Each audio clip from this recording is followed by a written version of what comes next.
नमस्कार मित्रों, मैं हूं व्यास महाराज। आज परम ब्रह्म परमात्मा की शरण लेकर भगवान गणेश, अपने गुरुदेव देवी सरस्वती, भगवान वेद व्यास जी के चरणों में प्रणाम कर भक्ति, ज्ञान और वैराग्य को अनुरोध कर भगवान श्री कृष्ण को बार बार पुकार कर उनकी आज्ञा लेकर आप सबके सम्मुख अधिक मास के 17वें दिन की कथा लेकर आया हूं। अधिक मास कहो, पुरुषोत्तम मास, ये बहुत ही पवित्र महीना है। इस महीने को साक्षात भगवान श्री कृष्ण का ही सारूप्य प्राप्त है।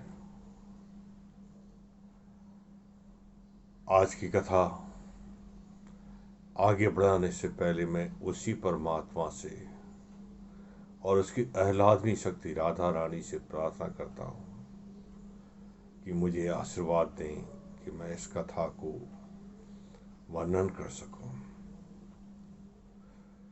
प्रिय मित्रों, भक्तों, सूत जी महाराज सोनकादि ऋषियों को ये पवित्र कथा सुना रहे हैं। सारे ऋषि हाथ जोड़कर खड़े हुए हैं। सूत जी महाराज कह रहे हैं,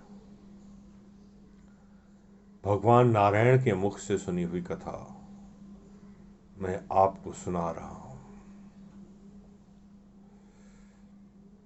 स्वयं भगवान नारायण कहते हैं कि देखो, दृढ़ धनवा का भाग्य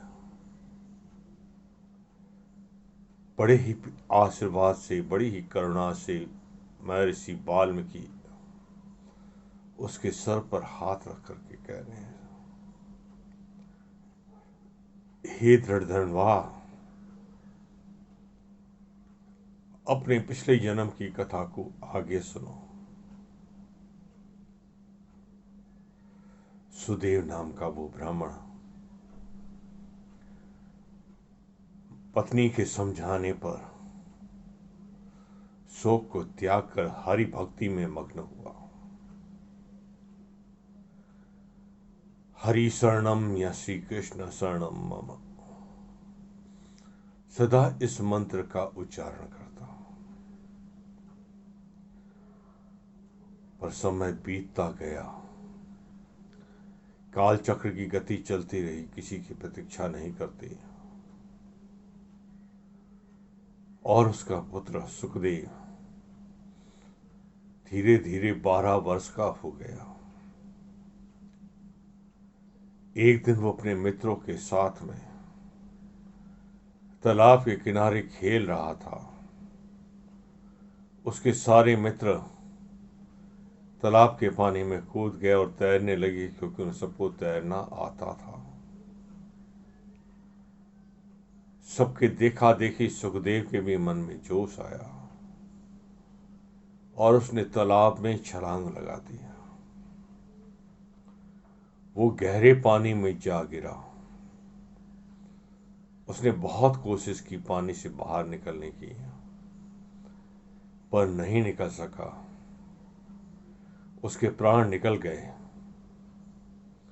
और सुखदेव पानी में डूब गया। जब मित्रों को यह सब समझ में आया तो बहुत घबरा गए।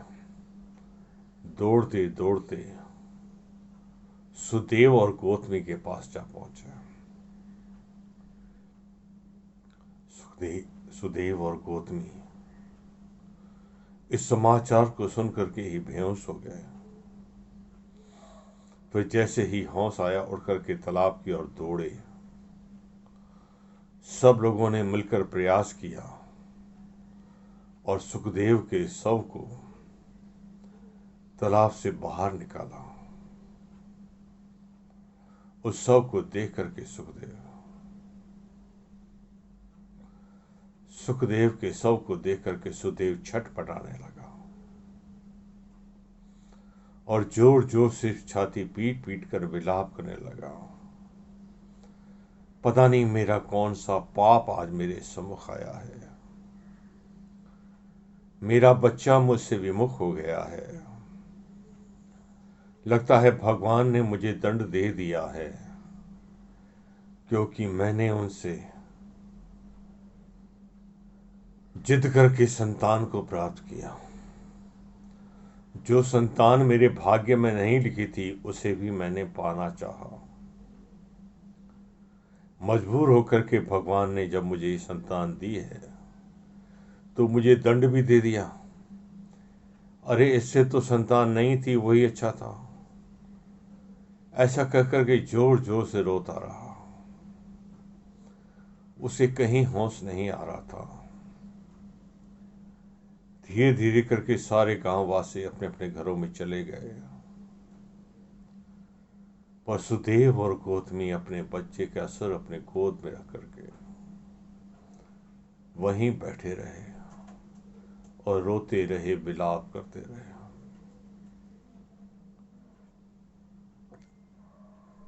यहीं पुरुषोत्तम मास के 17वें दिन की कथा का विश्राम हो जाता है। हम भगवान श्री कृष्ण देव की शरण लेते हैं और उनसे प्रार्थना करते हैं कि ऐसा शोक किसी को मत देना प्रभु, और सब पर अपनी करुणा बनाए रखना। बोलो श्री कृष्ण बलदेव की जय। श्री कृष्ण शरणम मम। श्री कृष्ण शरणम मम।